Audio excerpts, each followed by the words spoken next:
언젠가부터 K-팝 그룹에 중국인 멤버가 있는 그룹이 부쩍 줄어들었죠.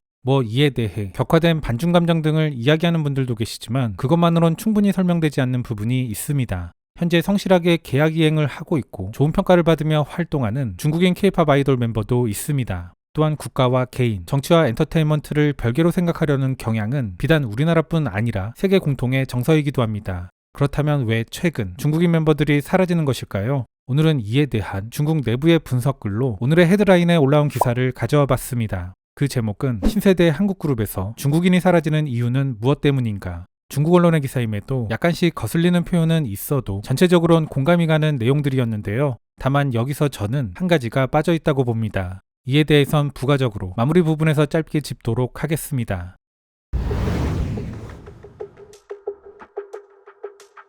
많은 이들이 한한령이 완화되고 있다는 소식을 들었을 것이다. 중국 플랫폼들은 점점 더 많은 한국 영화와 드라마를 구매하기 시작했고 점점 더 많은 한국 아티스트가 중국 소셜 플랫폼의 공식 영상을 만들기 시작했다. 여자아이들의 중국인 멤버 우기는 2023년엔 멤버들을 중국 본토로 데려오고 싶다고 이야기하기도 했다. 그런데 중국이 한류 시장에 문을 다시 연 것 같지만 한국의 신세대 그룹 중 중국인 멤버 수가 점점 줄어들고 있는 것은 어렵지 않게 확인할 수 있다.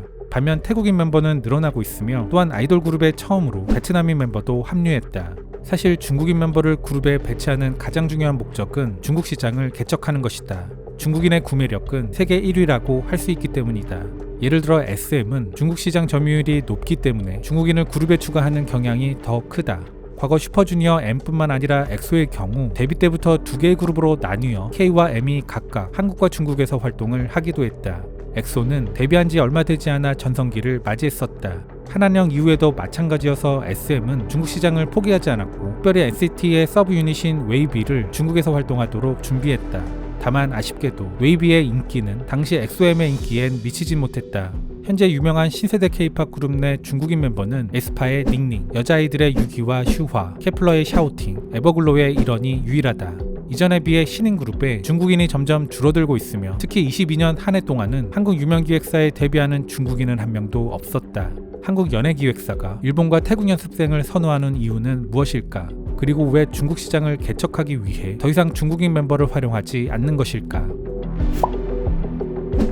한국의 주요 연예기획사들은 오랫동안 미국 진출 이슈를 주목해왔으며 실제로 시도해왔다. 예를 들어 JYP는 원더걸스가 가장 인기가 많았던 시기 미국 진출을 시도했었다. 하지만 노바디의 영업화는 거의 성공하지 못했다. 유럽과 미국 시장 개척에 실패했을 뿐만 아니라 한국 시장까지 잃어버렸다. SM은 소녀시대가 변신하는 동안 미국 시장을 개척할 기회를 잡기 위해 더보이즈라는 노래를 편곡했다. 이 노래의 유럽과 미국 시장에서의 반응은 평범한 수준이었다. YG는 3대 기획사 중 유일하게 의도적으로 미국에 진출하지 않은 회사다. 그런데 가수들의 좋은 음악적 평판을 바탕으로 빅뱅과 2NE1이 유럽과 미국의 이름을 알리기 시작했다. 2세대 아이돌 그룹이 부가적으로 미국 진출을 탐색하고 도전하는 수준이었다면 중국의 한한령 이후에는 아예 기업의 목표가 아시아에서 서구로 바뀌게 된다. 그 과실을 가장 먼저 딴 그룹은 빅히트의 방탄소년단이다. 방탄소년단은 레전드라고 해도 과언이 아니며 미국에서 가장 크게 성공한 것이 3대 기획사가 아니라 잘 알려지지 않은 소규모 스튜디오 빅히트일 것이라고는 누구도 예상하지 못했다. 성공엔 우연이 따르지만 이는 방시혁의 노력의 결과라고도 할 수 있다. 방시혁은 JYP 재직 시절 수장 박진영과 절친한 친구였으며 두 사람 모두 미국에서 성공하겠다는 꿈을 갖고 홍보를 위해 함께 미국으로 건너간 적도 있었다고 한다. 기사는 방시혁과 박진영의 미국 생활 일화도 구구절절하게 이야기했는데요. 방시혁 씨에게 양말 때문에 진상 부린 적이 있다고요? 근데 이제 막 1년이 다 되도록 한국도 못 파니까. 형 양말 이렇게 이 자식이 형한테 이야기가 옆으로 새는 것 같아 본 클립에선 삭제했습니다. 이후 방탄의 데뷔와 미국에서의 성공 스토리를 꽤 길게 이야기했습니다. 금일 클립에서는 기사에서 다룬 많은 방탄 이야기 중 후반부만 짧게 다뤘습니다. 페이크 러브 이후 방탄소년단은 유럽과 미국 시장에서 확고한 입지를 다진다. 그리고 다이너마이트는 방탄소년단을 유럽과 미국 시장에서 1위로 올려놓는다. 방탄소년단이 유럽과 미국 시장을 개척하는 모습을 지켜보던 YG도 뒤처지지 않았다. 그들은 수년 만에 두 번째 걸그룹인 블랙핑크를 런칭한다. 영어 실력의 미모와 패션 센스까지 다양한 매력으로 아시아 시장과 유럽, 미국 시장을 빠르게 석권했다. 언제부터인지는 모르겠지만 한국 커뮤니티에서는 어쨌든 중국인은 조만간 중국으로 돌아갈 텐데 왜 불안전한 그룹을 만들어야 하는가, 중국인은 계약을 우습게 여긴다 라는 목소리가 점점 더 많아지는 것 같다. 그간의 역사를 보면 계약 만료 후 회사와 평화롭게 결별한 중국인 멤버는 거의 없는 것 같고, 특히 인기 그룹의 경우는 더하다. 한국에서 데뷔할 당시 많은 중국인들은 본국에 돌아가면 더 발전할 수 있을 것이라는 생각으로 데뷔했고, 이에 따라 회사와의 계약 해지를 시도하면서 법정까지 가기도 했다. 이런 모든 행위들은 다른 중국 연습생들의 데뷔를 더욱 어렵게 만들었다. 이제 한국 회사들은 중국인 아이돌의 계약 불이행에 대한 가능성까지 고려해야 한다. 결국 불완전한 조합은 치명적일 수 있다. 한때 한류씬을 장악했던 엑소가 아주 대표적인 예다. 으르렁이라는 곡이 엄청난 인기를 끌었지만 엑소는 거기서 더 오를 여지가 충분히 있었다. 하지만 미처 더 오르기 전에 중국인 멤버들은 회사에 알리지 않고 팀을 떠났다. 설상가상으로 한 사람이 탈퇴를 선언한 것을 넘어 연이어 중국인 3명이 탈퇴를 선언했다. 이는 엑소에게 정말 큰 타격이었는데, 이후 물론 엑소는 러브샷 등의 히트곡을 냈지만 과거의 임팩트는 아니었다. 중국인 입장에서 한국 연예계 활동으로 인한 수익은 중국 내에 비해 훨씬 낮다고 할 수 있다. 사람은 돈 때문에 죽고 새는 음식 때문에 죽는다.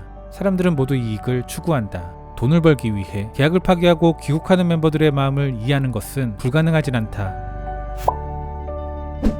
앞서 언급했듯이 그룹에서 중국인 멤버의 가장 중요한 역할은 중국 시장을 개척하는 것이다. 하지만 이제 한국 엔터테인먼트는 중국에서 고정 팬층을 확보하고 있다. 따라서 국적의 호감도를 상승시키는 효과는 더 이상 크지 않다. 오히려 현재 활동하는 아이돌 그룹 중 중국인 멤버가 중국에서 가장 인기가 없는 경우도 많다. 예를 들어 현재 중국에서 가장 인기 있는 에스파의 멤버는 한국인 멤버인 카리나다. 또한 중국에서 가장 인기 있는 NCT 드림의 멤버는 한국인 멤버인 재민, 중국에서 가장 인기 있는 세븐틴의 멤버 역시도 한국인 멤버인 원우다. 따라서 중국인 멤버의 데뷔 가능성은 더 낮아졌다. 결국 회사가 그룹을 런칭하는 목적은 돈을 벌기 위한 것이니 연습생을 양성하는 데 드는 비용을 줄이고 같은 수익을 얻을 수 있는데 굳이 중국인을 뽑을 이유도 없다. 회사는 결국 가장 비용 대비 효율적인 선택을 기꺼이 할 것이다. 여기서 하나 더 기사엔 빠져있는 부분이 있다고 보는데요. 바로 정치적 리스크입니다.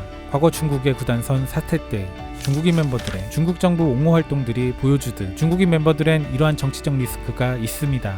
기본적으로 우리나라는 정치와 연예계를 분리해 생각하려는 경향이 있죠. 그것에 대한 찬반이나 논란은 있지만 어쨌든 K-팝의 세계화에 어느 정도 기여를 하는 부분은 있다는 생각입니다. 하지만 정치와 개인을 분리해 접근하지 않는 중국의 체제 특성상 아이돌 멤버 개개인의 의지, 회사의 의지와는 상관없이 이런 리스크는 상존한다고 봐야 할 겁니다. 기사가 말하듯 굳이 중국인 없어도 되는 상황, 심지어 중국 내에서도 그런데 굳이 그룹의 존망까지 달린 그런 리스크를 짊어질 필요가 있을까요? 그러고 보면 국가적으로 한류와 같은 소프트 파워 확보에 의지를 가지고 있는 중국이 정작 이를 방해하는 게 바로 국가의 그 의지라는 게 아이러니하기도 합니다.